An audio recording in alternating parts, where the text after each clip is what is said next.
Hey Aquarius, welcome to your April of 2019 Sidereal Astrology forecast. So in this video, we're going to talk about all of what I feel like are the major events taking place for you here in April and how to work with it sort of month or sort of day by day throughout the month. All right, if you look down here at the chart, you will see that the different signs are different sizes. And this is because we are using the actual size of the constellations as seen in the sky. And this does change the signs by quite a bit from mainstream astrology. So when you do notice me say something like Uranus is going into Aries, but you're thinking, wait, I thought Uranus is supposed to go into Taurus. That's because of this difference here. So it does change the signs. If you are new to the channel, definitely check out that link down below for more information on true sidereal astrology. All right, so Aquarius, let's take a look at what is the most important thing, and I think that is that Uranus. Uranus is going into Aries here collectively. We won't feel the energy all of a sudden this month, but slowly, probably more towards the later part of the month and then going into the next few months. And this is into the, well, it's a couple of things. One is that it's finalizing what has been maybe a lot of ups and downs or a lot of changes when it comes to your sense of self-worth, self-value, maybe in terms of the financial or material front, if you've noticed a lot of erratic energy, a lot of changes there with that. But what's finalizing here is a greater sense of self-value, greater sense of self-reliance, and maybe in the resource sector, a greater sense of freedom with that stuff. So that's great, and that's finalizing. And then where Uranus is going for about the next 5 years is going to be into your third house of communication and of learning. And so it's a little bit easier to work with Uranus here as well. So it'd be great to maybe learn some new things, maybe communicate in different ways, get outside of your comfort zone when it comes to what you're learning or communicating.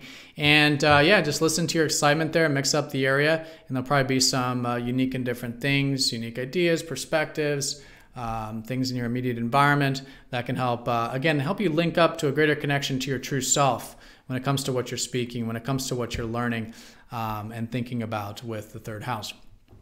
All right, so that's the backdrop to the month, but looking specifically at these aspects, the first 5 days roughly of this month, Pluto is going to be passing over the south node and followed by Saturn about mid-month. So there is a lot of stuff being released here involving the 11th house. The 11th house has to do with our friends, our network circles.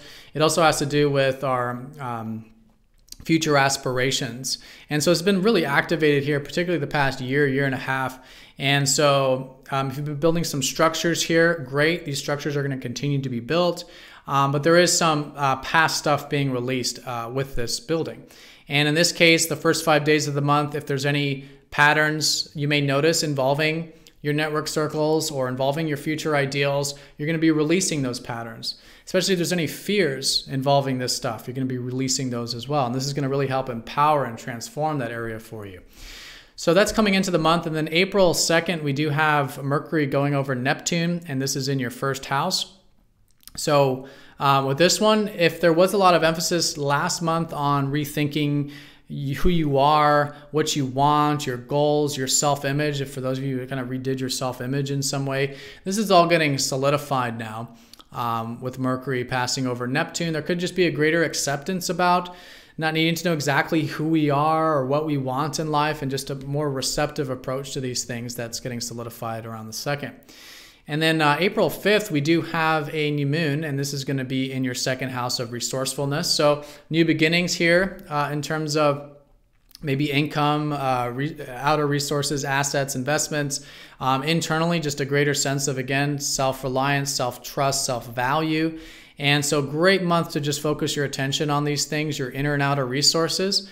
And I think that you'll find there'll be a lot of positive developments unfolding here for you in this area. Now, April 10th, a few things going on. Quite a busy day astrologically.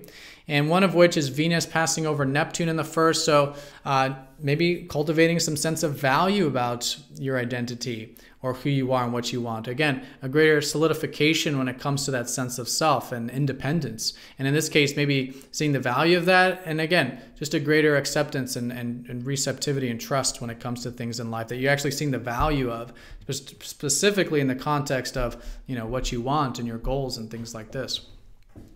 So that's going on, but also Jupiter's going retrograde, and this is in your 10th house. This is retrograde April 10th. 10th house is there. It has to do with career and your public image. So if you've been a bit open-minded this year to expand your horizons with your career or your public image or your productive life in some way, or with achievement and success, definitely continue to listen to that. There's definitely opportunities here. You're just going to go through maybe some reflection about that stuff for about the next 4 months. So give yourself the time to rethink some of these opportunities involving the productive and public sector. And also on April 10th, Saturn's going to be squaring up to the Sun, so nothing major with this, but if you do feel any limitations or restrictions, maybe involving the group stuff or involving your self-reliance or resources, just be patient with it around April 10th while collectively we have the square to Saturn. All right, and then April 19th, we do have a full moon, and this is in your 8th house.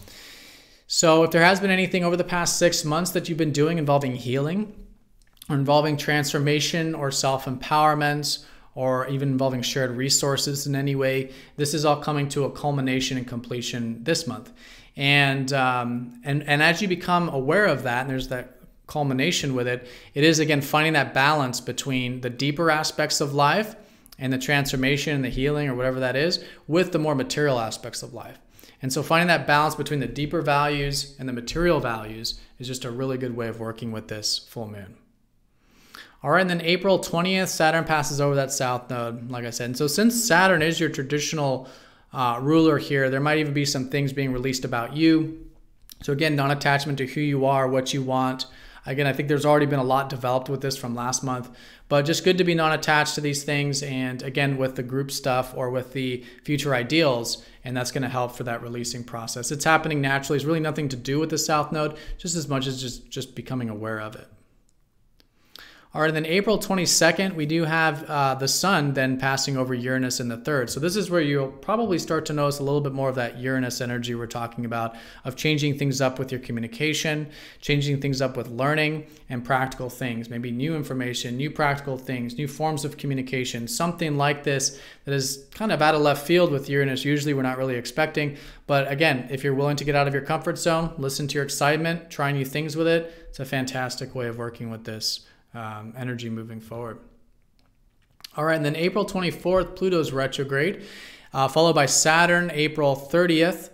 And so this is again in that 11th house of your groups and future ideals. So what's nice about this is you do get a bit of a pause, a bit of a break when it comes to more of that serious energy involving this area when the planets are retrograde. But do give yourself this time for about the next 4 or 5 months to reconsider and reevaluate maybe some of these things. You know, again, group stuff, friends, network circles, anything like that, or maybe it's just about your future hopes and wishes, right? Reevaluate it, rethink it, and redevelop some new understandings and new structures with it, with these retrogrades here. And then April 27th, nothing major, but I do want to mention it to work with this.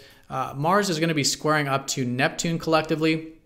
So if there's any uncertainty around this day, April 20th, just good to be present as you can. Surrender what's outside of your control. Have faith and trust, especially when it comes to who you are and where you're headed.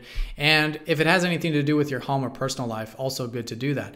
However, what I think is an excellent way of working with this month is you're probably going to notice that your motivation and drive is better implemented into things like home or family or your health, and even physical exercise and activity with your body and your health. So these types of more personal life things is a great way of working with this month to put motivation, drive, and energy into, with Mars down here at the bottom of your chart. And I would say, as the last important thing here about this month is, since you have so much emphasis on the future ideals and progressive and group stuff, the way of balancing that out this month and really for the next year is going to be on your self-expression. Explore new and different ways of expressing yourself, having fun, playfulness, spending time with the things and people that are close to your heart, right? Get into that sort of inner flame, that passion, self-expression, and you'll find that that's exactly what all of this more group stuff needs, or maybe these future ideals need, is more of that self-expression. All right, so Aquarius, have a fantastic April. Thank you for watching. If you found this video helpful, be sure to click that like button, and I will see you all next time for the next video. Take care.